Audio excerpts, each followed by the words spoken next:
নদিয়াপুর নামে একটি ছোট্ট গ্রাম ছিল। সেই গ্রামে থাকত এক দরিদ্র কৃষক সুখীরাম। তার সঙ্গে থাকত স্ত্রী পুষ্পা আর দুই মেয়ে। একজন তার নিজের মেয়ে মায়া আর অন্যজন তার প্রথম স্ত্রীর মেয়ে চাঁদা। সুখীরাম এতটাই গরিব ছিল যে দুই বেলা ঠিকমতো খাবার জোগাড় করাও তার জন্য খুব কষ্টের ছিল। কোনোদিন কাজ জুটত, কোনোদিন জুটত না। এইভাবেই তার সংসার চলত। একদিন সুখীরাম জমির কাজে বেরিয়ে গেলে বাড়িতে সুযোগ পেয়ে তার দ্বিতীয় স্ত্রী পুষ্পা চাঁদার ওপর রাগ ছাড়তে শুরু করল। সে কথায় কথায় চাঁদাকে কষ্ট দিতে লাগল। আরে চাঁদা, তুই কতক্ষণ ধরে বাসন মাজছিস? এখনো কি সব কাজ শেষ করতে পারিসনি? জি মা, বাসনগুলো ধুয়ে ফেলেছি, এখন শুধু একটু ঝাড়ু দেওয়াই বাকি আছে। আরে অপদার্থ মেয়ে, তাড়াতাড়ি সব কাজ শেষ কর। জন্মেই নাকি নিজের মাকে খেয়ে ফেলেছিস, এখন কি আমাকেও সর্বনাশ করবি?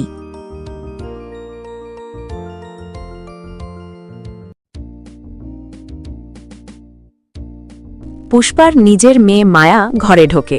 সে স্বভাবতই একটু জেদি আর অহংকারী। মা, আমার খুব জোরে খিদে পেয়েছে, কিছু খেতে দাও না। চাঁদা, এদিকে আয়। আমার রাজকন্যার খিদে পেয়েছে, তাড়াতাড়ি ওর জন্য দুটো রুটি সেকে দে, তারপর বাকি কাজ করবি, না হলে আমার মেয়ে রেগে যাবে। আচ্ছা মা, আমি এখনই খাবার তৈরি করে দিচ্ছি। এর কিছুক্ষণ পর খাবার তৈরি করে পুষ্পার কাছে নিয়ে আসে।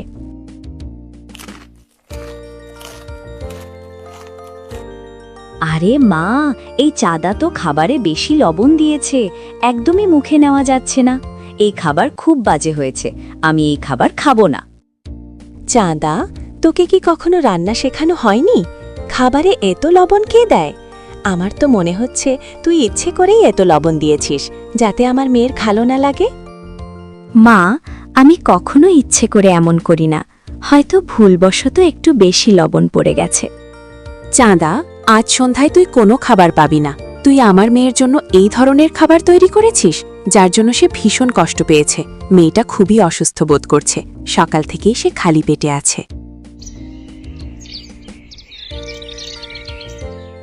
শোন চাঁদা, এখনই জঙ্গলে যা এবং কিছু কাঠ কুড়িয়ে আন, তবেই আমি তোকে খাবার দেব। ঘরে জ্বালানোর জন্য একটি কাঠও নেই।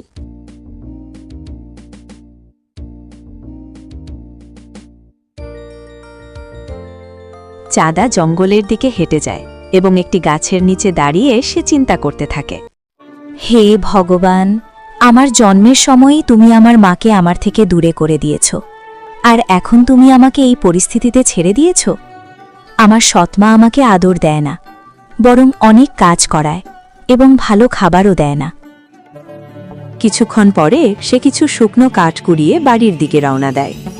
চাঁদা বাড়ি ফিরে এসে কাঠগুলো পুষ্পার কাছে দেয়। মা, আমি জঙ্গল থেকে শুকনো কাঠ নিয়ে এসেছি, এখন আগে বাড়ির সব কাজ সেরে নি, তারপর খাবো, খুব বেশি খিদে পেয়েছে।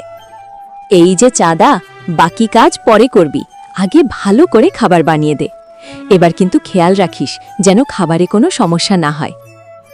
জি মা, চিন্তা করবেন না, এবার কোনো সমস্যা হবে না, আমি ভালো করে খাবার বানাবো। চাঁদা আবার রান্না করে এবং পুষ্পা ও মায়াকে পরিবেশন করে। তারা দুজন খেতে বসে। কিছুক্ষণ খাওয়ার পর মায়া তার মায়ের কাছে আরও রুটি চায়। মা, আমার পেট এখনো ভরেনি, আমার জন্য আরো দুটো রুটি নিয়ে দাও না। এই যে চাঁদা, আমার মেয়ে মায়ার জন্য আর দুটো রুটি নিয়ে আয়, ওর পেট ভালোভাবে ভরেনি। মা, রান্নাঘরে মাত্র দুটো রুটি বাকি আছে, আমি তো সকাল থেকে কিছু খাইনি, আমারও ভীষণ খিদে পেয়েছে। যদি এই দুটো রুটি আপনাদের দিয়ে দিই তাহলে আমার জন্য কিছুই থাকবে না। আরে চাঁদা, তুই এখন বুদ্ধি দেখাতে শুরু করেছিস? তোর জন্য শুধু ভাঙাচুরা রুটির টুকরো বাকি আছে, এগুলোই খেয়ে নিবি। আগে আমার মেয়ের জন্য ওই দুটো রুটি নিয়ে আয়। চাঁদা নিরুপায় হয়ে রুটি আর তরকারি পুষ্পার সামনে রাখে, তারপর চুপচাপ রান্নাঘরের দিকে চলে যায়। রান্নাঘরের এক কোণে পড়ে থাকা ভাঙা রুটির টুকরোগুলো চাঁদা এক থালায় জড়ো করে। সে সেই টুকরোগুলো নিয়ে খেতে বসে। তার চোখ দিয়ে জল গড়িয়ে পড়ে, কিন্তু সে কোনো আওয়াজ করে না। সে জানে এর চেয়ে বেশি কিছু তার ভাগ্যে জুটবে না।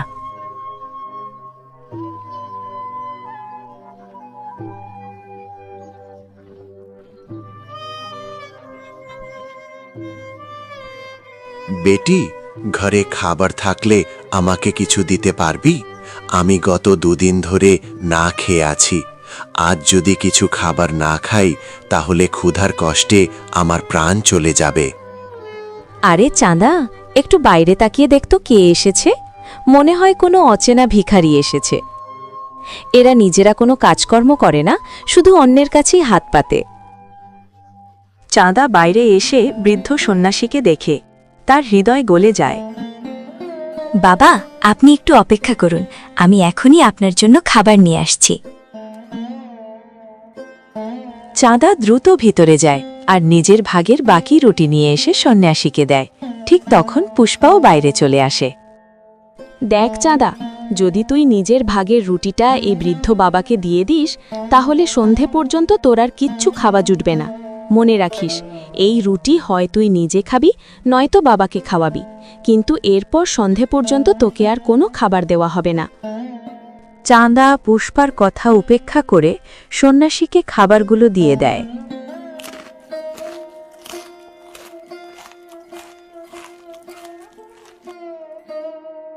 বেটি, আমি তোকে একটি ভবিষ্যৎবাণী শোনাই। তোর মেয়ে চাঁদা খুবই সৎ ও ইমানদার মেয়ে, তাই তার ভবিষ্যৎ খুব উজ্জ্বল। সে একদিন অনেক দূর এগিয়ে যাবে। ভবিষ্যতে সে এই রাজ্যের মহারাজার সঙ্গে তার বিয়ে হবে, আর সে এই রাজ্যের রানী হবে।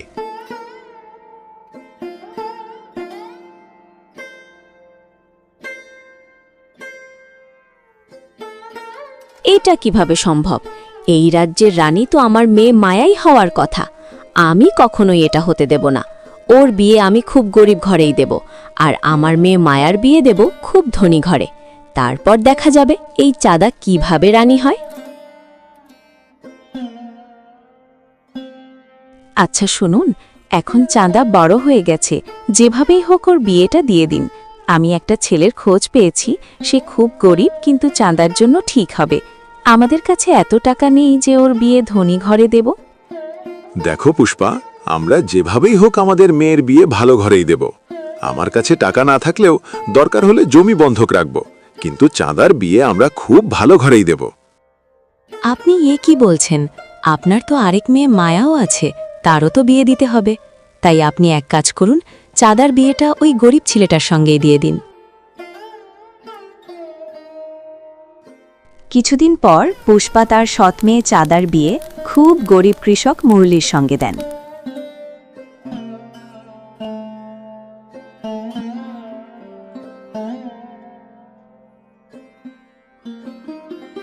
বিয়ের পর মুরলি চাঁদাকে নিয়ে নিজের ঘরে আসে।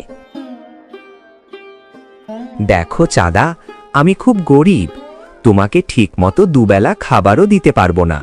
তাই তুমি চাইলে অন্য কোথাও বিয়ে করে নিতে পারো। আপনি এটা কি বলছেন?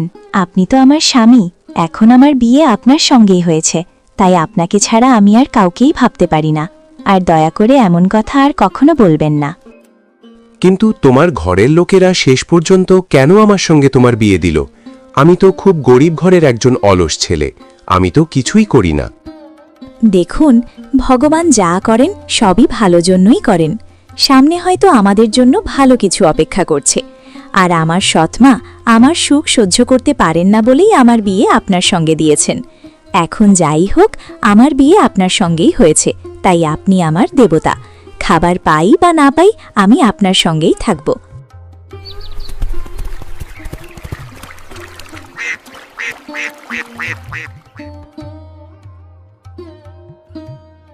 বেটি মায়া, দেখলি তো সে ভিখারিটা কি বলেছিল?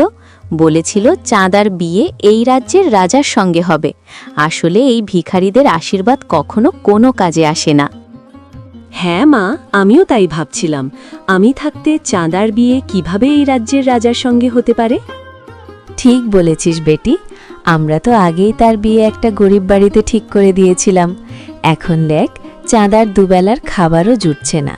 সে একসময় তো এই রাজ্যের মহারানী হতে চেয়েছিল, আজ তার সাথে কি হয়ে গেল। আর এখন আমার মেয়ে মায়া হবে রানী।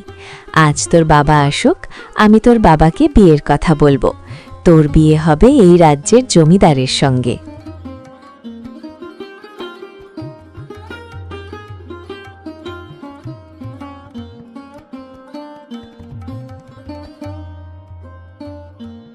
ওগো শোনো, আমার মেয়ে মায়া এখন বড় হয়ে গেছে। তার বিয়ের জন্য আমি একটি ভালো ও সম্মানিত পরিবার খুঁজছি। ছেলেটি আর্থিকভাবে সচ্ছল হতে হবে, যেন আমার মেয়ে সেখানে কোনো কষ্ট ছাড়াই রানীর মতো জীবন কাটাতে পারে। তার সুখ স্বাচ্ছন্দ্যে যেন কোনো কমতি না থাকে, এটাই আমার একমাত্র চাওয়া। হ্যাঁ পুষ্পা, কিন্তু আমার তো এত টাকা নেই। এত বড় সম্মানিত ঘরে আমরা কিভাবে বিয়ে দেব? ভাবলেই মনে দুশ্চিন্তা আসে। এখন আমাদের ধন দৌলতের কথা ভাবার দরকার নেই। যে জমিটুকু আছে সব বন্ধক রেখে টাকা ধার করে নাও। আমরা না হয় কষ্ট করে দুবেলার খাবার জোগাড় করব, কিন্তু আমার মেয়েটা যেন অন্তত একটা ভালো ঘর পায়, এইটুকুই আমার চাওয়া।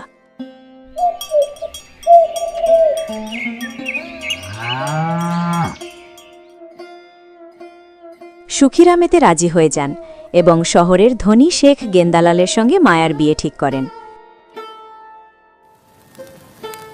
কিছুদিনের মধ্যেই গেন্দালালের সঙ্গে মায়ার বিয়ে সম্পন্ন হয়। এভাবে সময় কেটে যায়। মায়া ধীরে ধীরে অহংকারী ও লোভী হয়ে ওঠে এবং চাকরদের দিয়ে অতিরিক্ত কাজ করাতে থাকে। অন্যদিকে চাঁদার ঘরে একটি ছোট ছেলের জন্ম হয়। দেখো, আমরা গরিব হতে পারি, ঝুপড়িতে থাকতে পারি, কিন্তু আমাদের ছেলেকে কখনো দুঃখী হতে দেব না। তাকে দুবেলার খাবার অবশ্যই দেব। দরকার হলে আমরা দিন-রাত খেটে মেহনত মজুরি করব, তবু তার কষ্ট হতে দেব না। ঠিক বলেছ চাঁদা, আমরা নিজেরা না খেয়ে থাকলেও আমাদের ছেলেকে খালি পেটে রাখব না। আমি এখন জঙ্গলে গিয়ে কাঠ কাটব, বাজারে বিক্রি করব। কষ্ট যাই হোক, ছেলেটাকে কখনো না খেয়ে থাকতে দেব না। ঠিক বলেছেন। এখন আমি এই গ্রামে গিয়ে কোনো না কোনো কাজ খুঁজে নেব। মুরলী জঙ্গলের দিকে চলে যায়। চাঁদা গ্রামে কাজের খোঁজে বের হয়।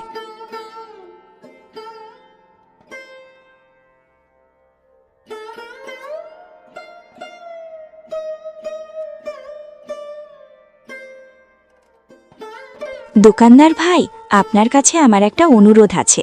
আমাকে আপনার বাড়ির কাজে রাখুন। আমি গ্রামের অনেক জায়গায় কাজ খুঁজেছি, কিন্তু কেউ কাজ দেয়নি। আপনি যে কোনো ছোটখাটো কাজ দিলে আমি মন দিয়ে করে দেব, শুধু দুবেলার খাবার পেলেই হবে। দেখো বোন, আমি তোমাকে কাজে নিতে চাই, কিন্তু আমার বাড়িতে ইতিমধ্যেই দুজন কাজের লোক আছে, তাই এখন তোমাকে নিতে পারছি না।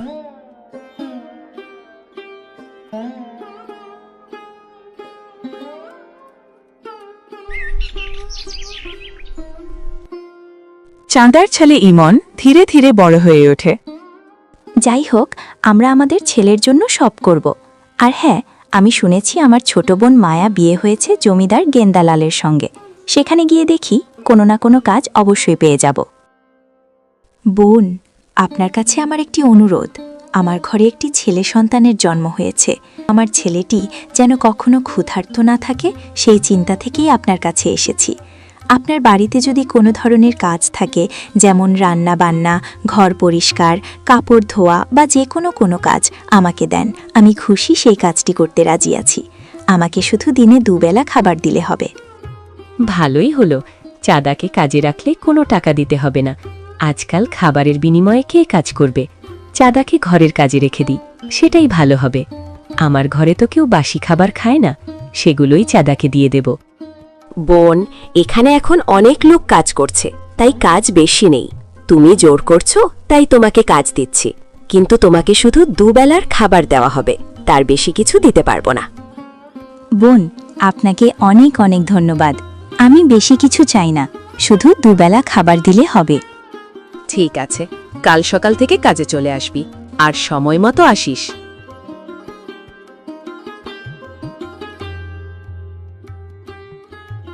দেখো, পাড়ার শহরের সবচেয়ে বড় ধনী শেখ গেন্দালালের বাড়িতে আমার কাজ জুটেছে।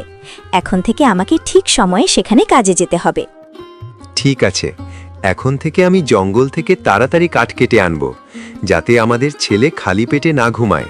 তুমি চিন্তা করো না চাঁদা, শীঘ্রই সবকিছু ঠিক হয়ে যাবে।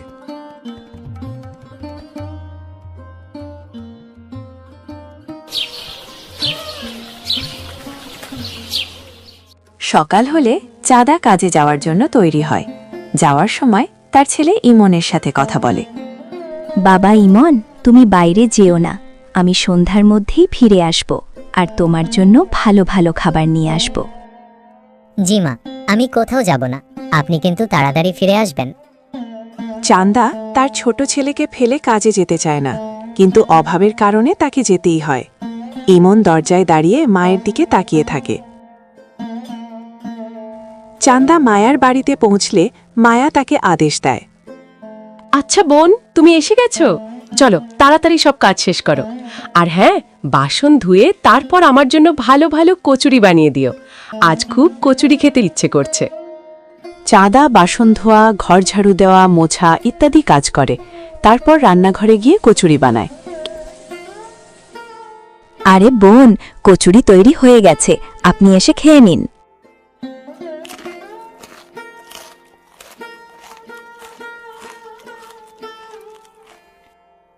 ও বোন, তুমি তো খুব ভালো কচুরি বানিয়েছো। দাঁড়াও বোন, আমি তোমার জন্য এক্ষুনি কিছু নিয়ে আসছি, যেটা তুমি তোমার ছেলের জন্য নিয়ে যাবে।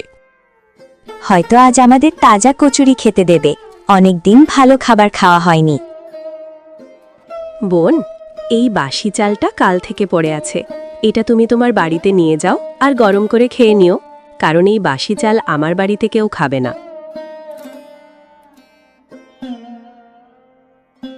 চাঁদা কিছু বলে না, নিঃশব্দে বাসি চাল নিয়ে নিজের বাড়িতে ফিরে আসে। মা, আজ নিশ্চয়ই খুব ভালো খাবার এনেছো, তাড়াতাড়ি দাও, আমার খুব জোর খিদে পেয়েছে। চাঁদার চোখে পানি চলে আসে, সে ছেলের দিকে তাকিয়ে খুব কষ্ট অনুভব করে। আমার কাছে ভালো খাবার থাকলে আমি অবশ্যই তোকে ভালোভাবে খাওয়াতে পারতাম, কিন্তু আজ তোকে বাসি চাল খেতে হবে। চাঁদা বাসি চাল গরম করে ছেলেকে খাওয়ায়।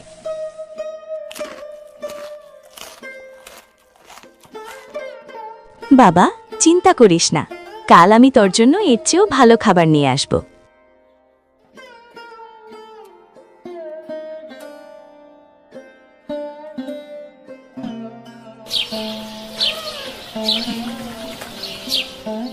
বাবা, আমি তোর জন্য চাল রেখে যাচ্ছি, খিদে পেলে খেয়ে নিস, কিন্তু বাইরে কোথাও ঘুরতে যাস না, বাড়িতেই থাকিস। ঠিক আছে মা, আমি বাইরে কোথাও যাব না, শুধু আজ একটু তাড়াতাড়ি আসবেন, কাল তো আপনি অনেক দেরিতে বাড়ি ফিরেছিলেন। ঠিক আছে বাবা, আজ আমি তাড়াতাড়ি বাড়ি ফিরব আর তোর জন্য ভালো ভালো খাবার নিয়ে আসব। চাঁদা কাজে চলে যায় এবং কিছুক্ষণ পরে মায়ার বাড়িতে পৌঁছায়। বোন, আজ আমার ক্ষীর খেতে ইচ্ছে করছে, তুমি ঝাড়ু মোছা শেষ করে আমার জন্য ভালো করে ক্ষীর বানিয়ে দিও। চাঁদা ঘরের সব কাজ সেরে ফেলে, ঝাড়ু দেওয়া, বাসন ধোয়া, সে ক্ষীর রান্না করে। ক্ষীর এতটাই ভালো হয় যে তার সুগন্ধে পুরো ঘর ভরে যায়। হয়তো আজ আমার বোন মায়া আমাদেরকে ক্ষীর খেতে দেবে, কতদিন যে আমরা ক্ষীর খাইনি। যদি ক্ষীর পাওয়া যায় তাহলে আমার ছেলের জন্যও একটু নিয়ে যাব, কারণ ক্ষীর তার খুব প্রিয়।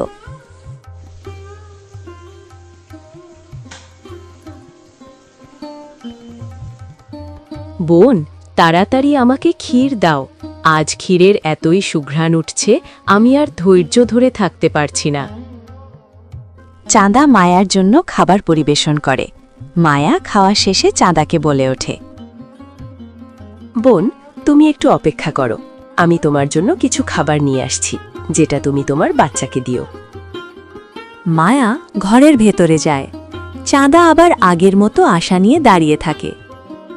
আমার জন্য না দিলেও চলবে, কিন্তু আমার বাচ্চার জন্য অন্তত একটু ক্ষীর অবশ্যই দেবে, কারণ আমি কাজের বদলে কোনো টাকা চাইছি না, শুধু দুবেলা খাবারই চাইছি। মনে হয় আজ ক্ষীর অবশ্যই দেবে। মায়া ফিরে আসে এবং একটি ছোট পুটলি চেয়ারের ওপর রাখে। বোন, এগুলো নাও, এই হলো বাসি কচুরি। কাল কচুরি একটু বেশি হয়ে গিয়েছিল, আমার বাড়িতে কেউ বাসি কচুরি খায় না, তোমার জন্য এগুলো একদম ঠিক আছে। আর হ্যাঁ বোন, কাল দীপাবলির উৎসব, আমাদের এখানে অনেক মিষ্টি তৈরি হবে, তাই কাল সকালে কাজে তাড়াতাড়ি চলে এসো। চাঁদা মনে খুব কষ্ট পায়, কিন্তু কিচ্ছু বলতে পারে না, নিঃশব্দে নিজের বাড়ি দিকে রওনা দেয়। বাবা, তুই কি করছিস? আমি তোর জন্য কচুরি নিয়ে এসেছি, এখনই গরম করে দিচ্ছি, তুই সেগুলো খেয়ে নে। ভালো হয়েছে মা, আমার খুব খিদে লেগেছে, তুমি তাড়াতাড়ি এগুলো গরম করে দাও। চাঁদা কচুরি গরম করে দেয়। সবাই খেয়ে ঘুমিয়ে পড়ে। পরের দিন সকাল, চাঁদা কাজে যাওয়ার জন্য প্রস্তুত হচ্ছেন। এমন সময় ইমন জিজ্ঞেস করে, মা, তুমি আজ খুব তাড়াতাড়ি কাজে যাচ্ছ, কি হয়েছে? বাবা, আজ দীপাবলির উৎসব, তাই আমাকে দ্রুত যেতে হবে, কারণ সেখানে অনেক মিষ্টি তৈরি করতে হবে। তাহলে মা, আমাদের জন্য মিষ্টি নিয়ে আসবেন, আমরাও খাবো, কারণ অনেক দিন আমরা কোনো মিষ্টি খাইনি। ঠিক আছে বেটা, আজ দীপাবলির উৎসব, তাই সেখানে অনেক মিষ্টি তৈরি করতে হবে। আমি তোমার জন্য অবশ্যই মিষ্টি নিয়ে আসব। চাঁদা ধীরে ধীরে পা বাড়িয়ে মায়ার বাড়ি দিকে রওনা দেয়। মায়া ইতিমধ্যে দাঁড়িয়ে তার জন্য অপেক্ষা করছে। বোন, বাড়ির সব কাজ তাড়াতাড়ি শেষ করো, আজ দীপাবলির উৎসব। সব বাসন ধুয়ে ফেলো, বাইরে ঝাড়ু দাও, তারপর মিষ্টি বানানো শুরু করো। আজ তোমাকে অনেক মিষ্টি বানাতে হবে।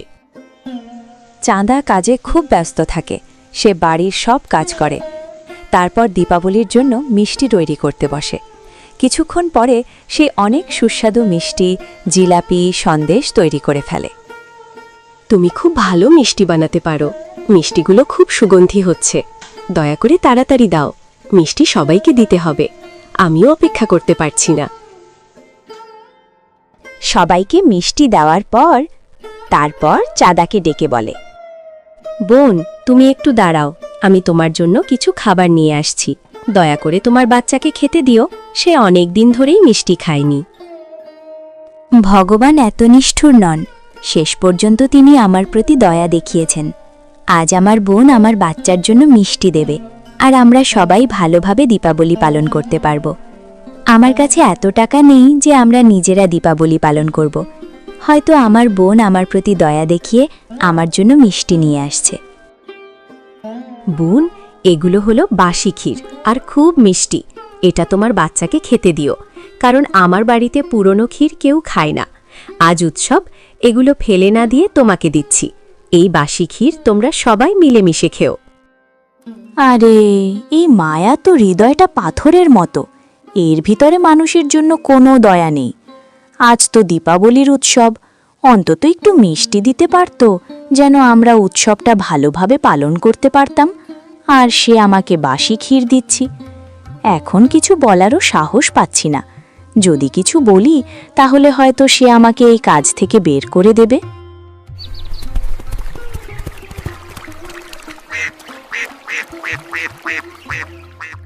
চাঁদা তার বোনকে কিছু না বলে চুপচাপ সেই ক্ষীর নিয়ে নিজের বাড়িতে চলে আসে। মা, আজ তো দীপাবলি, নিশ্চয়ই অনেক সুস্বাদু মিষ্টি এনেছো। দেরি করো না, আমার খুব খিদে পেয়েছে, তাড়াতাড়ি দাও। ভগবান, তুমি আমার ওপর কেন এত পরীক্ষা নিচ্ছ? অন্তত আমার বাচ্চার জন্য উৎসবের দিনে একটু মিষ্টি দিতে পারতে। আর এখন আমি আমার বাচ্চাকে কি বলবো যে এই পটলিতে মিষ্টি নেই, এখানে শুধু বাসি ক্ষীর আছে? বাবা, এখানে চালের হালুয়া আছে, যা সব মিষ্টির মধ্যে সেরা হয়েছে, তাই আমি শুধু এটাই তোর জন্য নিয়ে এসেছি। তুই বস, আমি তোকে এক্ষুনি গরম করে খেতে দিচ্ছি।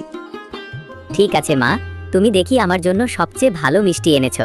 আমি আর অপেক্ষা করতে পারছি না, তুমি তাড়াতাড়ি গরম করে দাও। চাঁদা এই বাসি ক্ষীর গরম করে তার ছেলেকে খাওয়ায়। তার স্বামী মুরলীও সেই ক্ষীর খেতে বসে। খাওয়ার পর সবাই ঘুমিয়ে পড়ে। পরের দিন সকাল, চাঁদা কাজে যাওয়ার প্রস্তুতি নিচ্ছে। তখন তার স্বামী মুরলী হঠাৎ অসুস্থ হয়ে পড়ে। আরে, আপনার কি হলো? আপনি তো রাতে ভালো ছিলেন, হঠাৎ করে আপনার স্বাস্থ্যের অবস্থা কিভাবে খারাপ হলো? জানি না চাঁদা, তুমি আমাকে নিয়ে চিন্তা করো না। তুমি শুধু আমাদের ছেলে ইমনের ভালো করে খেয়াল রাখো। একদিন এই ইমনই তোমাকে এই রাজ্যের রানী বানাবে। আর আমার মনে হচ্ছে আমি হয়তো আর বেশি দিন বাঁচব না। আপনি এমন কথা বলছেন কেন? এই দুনিয়ায় আপনি ছাড়া আমার আর কেউ নেই। আপনি কোনো চিন্তা করবেন না। আমি এক্ষুনি আমার বোন মায়ার বাড়িতে যাব, তার কাছ থেকে কিছু টাকা ধার নেব, তারপর সেই টাকা দিয়েই আপনার চিকিৎসা করাবো। বাবা, তুই তোর বাবাকে ভালো করে দেখাশোনা কর, আমি এর মধ্যে টাকা নিয়ে ফিরে আসছি। ঠিক আছে মা, দয়া করে তাড়াতাড়ি টাকা নিয়ে আসবেন। বাবার অবস্থা খুব খারাপ, কিছু হয়ে যাবে না তো? এই ভয়েই মনটা কাঁপছে। চাঁদা টাকা নিতে তার বোন মায়ার বাড়ির দিকে রওনা দেয়। বোন, আজ আমার স্বামী খুব অসুস্থ, তাই এখন কিছু টাকার দরকার। তুমি যদি আমাকে কিছু টাকা ধার দাও তাহলে আমি কয়েকদিনের মধ্যেই সব টাকা পরিশোধ করে দেব। এই চাঁদার কাছে তো কিছুই নেই, আর সে আমার টাকা কিভাবে পরিশোধ করে দেবে? যাই হোক, কোনো একটা বাহানা বানিয়ে দিই। আরে বোন, এই সময় আমার বাড়িতে একটা টাকাও নেই। আজ আমার স্বামী পাশের গ্রামে একটা হাবেজি কিনতে গেছেন, তাই সব টাকা তিনি সঙ্গে নিয়ে গেছেন। তাই এখন আমরা তোমাকে কোনো টাকা দিতে পারছি না। আরে বোন, এই সময় আমার বাড়িতে একটা টাকাও নেই। আজ আমার স্বামী পাশের গ্রামে একটা বাড়ি কিনতে গেছেন, তাই সব টাকা তার সঙ্গে নিয়ে গেছেন। এজন্য এখন আমি তোমাকে কোনো টাকা দিতে পারছি না। ভগবান, এ কি আমারই ছোট বোন? একটুও কি তার মায়া নেই? এত কঠিন সময়ে যখন তার সাহায্য সবচেয়ে বেশি দরকার ছিল, তখনও সে পাশে দাঁড়ালো না। এখন তার কাছে আর কী বা আশা করি? তবু ভাবছি অন্তত একবার খাবারের কথাই জিজ্ঞেস করি। কে জানে, খাবারের জন্য হলেও হয়তো কিছু দেবে। আমরা না হয় কোনো রকমে না খেয়ে থাকতে পারবো, কিন্তু আমার বাচ্চা, সে তো খালি পেটে থাকতে পারবে না। বোন, তাহলে অন্তত আমাকে কিছু খাবার দিয়ে সাহায্য করো। আমার বাচ্চা কাল থেকে কিছুই খায়নি। দেখো বোন, আমি কিন্তু তোমাকে খাবার ঠিকই দেব, কিন্তু একটা শর্ত আছে। আজকের খাবার তোমাকেই তৈরি করতে হবে, তারপর আমি তোমাকে খাবার দেব। বাধ্য হয়ে চাঁদা তাড়াতাড়ি মায়ার সব খাবার রান্না করে প্রস্তুত করে ফেলে। বোন, তুমি একটু দাঁড়াও, আমি তোমার জন্য কিছু খাবার নিয়ে আসছি। যাই হোক, এই গুরুতর অবস্থায় আজ আমার বোন আমাকে তাজা খাবার দেবে। কমপক্ষে তাজা খাবার খেয়ে আমার স্বামীর অবস্থা কিছুটা হলেও ভালো হবে। বোন, এটা কালকের বেঁচে যাওয়া লাড্ডু। কাল আমরা বেশি মিষ্টি বানিয়ে ফেলেছিলাম, তাই সব খেতে পারিনি। এই লাড্ডুগুলো নিয়ে যান আর তোর বাচ্চাকে খাওয়া। এই পরিস্থিতিতে তোর বাচ্চা খালি পেটে থাকতে পারবে না। আরে, এ তো খুবই নির্মম হৃদয়ের। আমার উপর না হোক, আমার বাচ্চার প্রতি একটু দয়া দেখাতে পারত। অন্তত এই কঠিন পরিস্থিতিতে আমাকে আজকে তাজা খাবার দিতে পারত। চাঁদার হৃদয় আরও ভেঙে পড়ে। চাঁদা কিছু না বলে চুপচাপ তার বাড়ি ফিরে আসে। ওগো, তুমি চিন্তা করো না, আমি নিশ্চয়ই কোনো না কোনো ব্যবস্থা করব, আর তোমার চিকিৎসাও অবশ্যই করাবো। তুমি ছাড়া এই দুনিয়ায় আমার আর কেউ নেই। তোমাকে তো কেউই সাহায্য করলো না, তাহলে আমার চিকিৎসা কিভাবে হবে? একটা কাজ করো, তুমি এই বাচ্চাটাকে ভালো করে মানুষ করো, আর আমাকে নিয়ে একদমই চিন্তা করো না। আমি তো আর কদিন পর এমনিতেই মারা যাব। আপনি এমন কথা বলবেন না। ভগবান আমাদের গরিবদের অবশ্যই সাহায্য করবেন। এই গ্রামে মানুষ নয়, রাক্ষসের মতো লোক বাস করে। রাক্ষসরা কখনো সাহায্য করে না, সাহায্য করে শুধু ভগবান। শুনেছি এই গ্রামে একটি পুরনো মন্দির আছে, যেখানে মানুষ দান ধর্ম করতে আসে। চলো আমরা সেখানেই ভিক্ষা করি, হয়তো কেউ কিছু টাকা দিতে পারে, আর সেই টাকায় আমি আপনার চিকিৎসা করাবো। আপনি তাড়াতাড়ি সুস্থ হয়ে উঠবেন। চাঁদা তার স্বামী মুরলী ও ছোট ছেলে ইমনকে সঙ্গে নিয়ে সেই পুরনো ভাঙা মন্দিরের দিকে যাত্রা শুরু করে। কিছুক্ষণ পর তারা মন্দিরের কাছে পৌঁছে যায়। বাবা ইমন, তুমি এখানেই তোমার বাবার সঙ্গে থাকো। আমি মন্দিরের ভেতরে গিয়ে ভগবানের কাছে প্রার্থনা করে আসি। আমি জানি আমার স্বামী কেন অসুস্থ হয়েছে। আমার বোন আমাদের জন্য প্রতিদিন বাসি খাবার দিত, আর সেই বাসি খাবার খাওয়ার কারণে আমার স্বামী অসুস্থ হয়ে পড়লেন। সবকিছুই আমাদের দারিদ্র্যের জন্য। তাই আমার বোন মায়া যে বাসি লাড্ডু আমাকে দিয়েছিল, আমি তা আমার বাচ্চা এবং স্বামীকে খেতে দিইনি। এখন সেই বাসি লাড্ডু আমি আপনার জন্য নিয়ে এসেছি। আপনি যখন এই লাড্ডু খাবেন, তখনই বুঝবেন গরিবদের অবস্থা কতটা কঠিন হয়। মন্দিরের নাগদেবতা চাঁদার এমন কথা শুনে কিছু অদ্ভুত আলো ছড়িয়ে দেন। নাগদেবতা, আমার স্বামীর অসুস্থতার জন্য আমি আপনাকে দায়ী করছি। যদি আপনি আমাদের দারিদ্র্য না দিতেন, তাহলে আজ আমার স্বামী অসুস্থ হতেন না। আমরা ভালোভাবে আমাদের খাবার খেতে পারতাম এবং আমাদের বাচ্চাকে ঠিকমতো লালন পালন করতে পারতাম। চাঁদার এমন কথা শুনে মন্দিরের নাগদেবতা কথা বলতে শুরু করেন। বেটি, তুমি চিন্তা করো না। ভগবান শুধু তোমার পরীক্ষা নিচ্ছিলেন, আর তুমি সেই পরীক্ষায় উত্তীর্ণ হয়েছ। নাগদেবতার কথা শুনে চাঁদা তার স্বামী মুরুলি ও ইমনকে নিয়ে মন্দিরের বাইরে বসে পড়ে। তখন সন্ধ্যা হয়ে গেছে। কিছুক্ষণের মধ্যেই তারা সেখানেই ঘুমিয়ে পড়ে।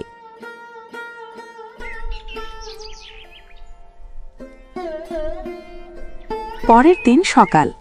ইতিমধ্যেই সূর্যগড় নামের রাজ্যে সেখানকার রাজা মারা গেছেন। এই রাজ্যে এক প্রথা ছিল, যদি কোনো রাজা মারা যান এবং তার কোনো পুত্র না থাকে, তাহলে রাজা হবেন সেই ব্যক্তি যাকে সূর্যের প্রথম কিরণ পড়ার সময় রাজ্যের সবচেয়ে পুরনো মন্দিরের কাছে পাওয়া যাবে।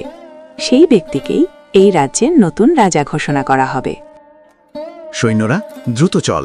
সূর্যের প্রথম কিরণের সময় আমরা পুরনো মন্দিরের কাছে যাকে পাব তাকেই আমরা রাজ্যের রাজা ঘোষণা করব। এটাই আমাদের রাজ্যের নিয়ম।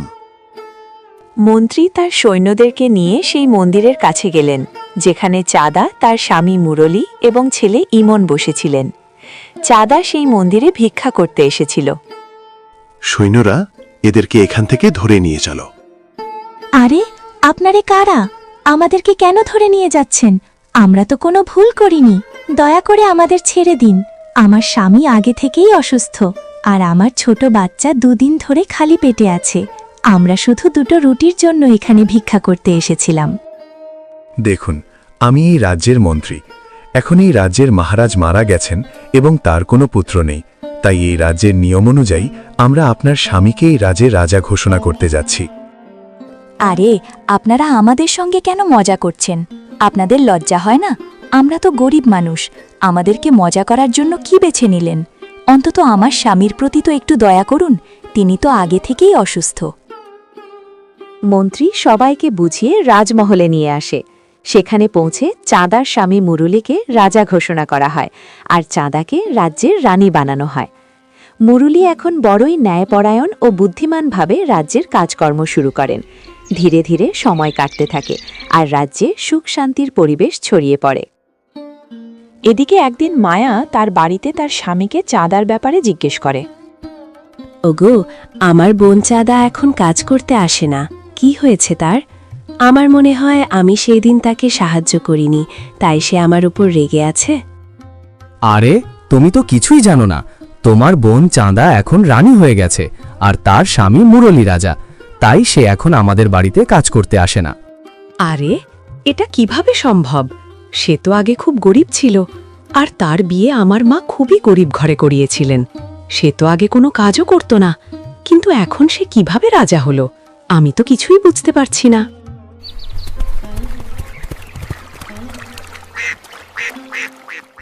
মায়া বাইরে যায় এবং একজন মহিলার কাছে কিছু প্রশ্ন করে। তখন ওই মহিলা মায়াকে বলে, আরে মায়া, এখন চাঁদা আর কাজ করবে না।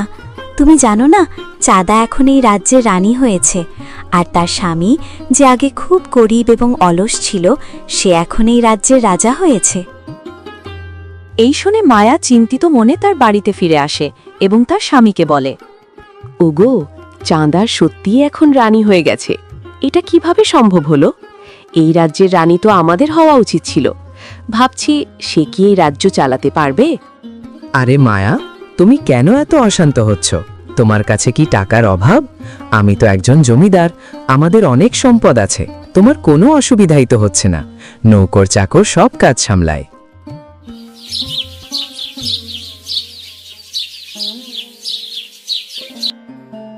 মায়া রাজমহলের দিকে রওনা দেয় এবং কিছু সময়ের মধ্যে রাজমহলে পৌঁছে। সে সৈন্যদের পরিচয় দেখিয়ে সরাসরি চাঁদার কাছে চলে যায়।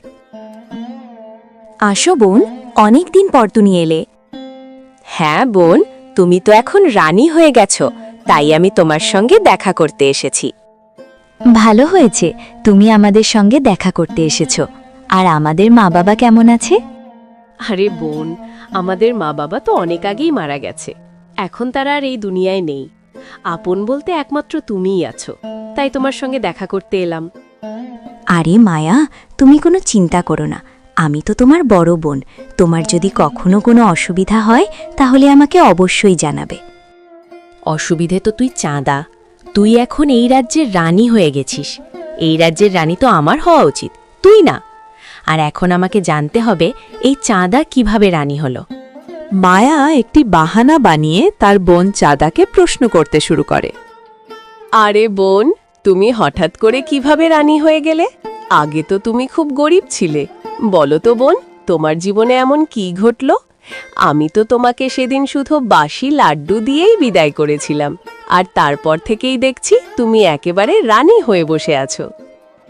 দেখো মায়া, সেদিন আমি যখন তোমার দরজায় এসে সাহায্য চেয়েছিলাম, তুমি আমাকে কোনো সাহায্য করনি। তারপর আমি পুরো গ্রাম ঘুরে ঘুরে সাহায্য চেয়েছি, কিন্তু কেউই এগিয়ে আসেনি। সেই অবস্থায় তুমি আমাকে খাবার হিসেবে কিছু বাসি লাড্ডু দিয়েছিলে। লাড্ডুগুলো নিয়ে আমরা বাড়ি ফিরে এসেছিলাম, কিন্তু সেগুলো খাইনি। পরে যখন আমার স্বামীর অবস্থা আরও খারাপ হতে লাগলো, তখন মনে হলো আমাদের গ্রামের কাছেই তো নাগদেবতার একটি মন্দির আছে, সেখানে মানুষ দান পুণ্য করতে আসে।